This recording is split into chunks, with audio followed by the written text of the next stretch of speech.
उगाच कठोर नाही होत माणूस आयुष्यात. आधी तो खूप भावनिक असतो.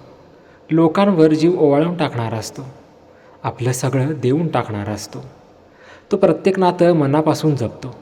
प्रत्येक शब्दावर विश्वास ठेवतो आणि प्रत्येक गोष्ट मनावर घेतो.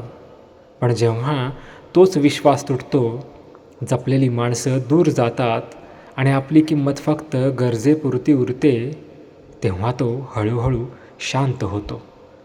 कमी बोलायला शिकतो, कमी अपेक्षा ठेवायला शिकतो आणि सर्वात महत्त्वाचं, कमी व्यक्त व्हायला शिकतो. लोकांना वाटतं तो बदलला आहे, पण खरं तर तो फक्त जपायला शिकलेलो असतो स्वतःला. कारण शेवटी सगळ्यात कठोर दिसणाऱ्या माणसाच्या आत सगळ्यात जास्त खोल कोणाला कधीही न दिसणाऱ्या जखमा दडलेल्या असतात.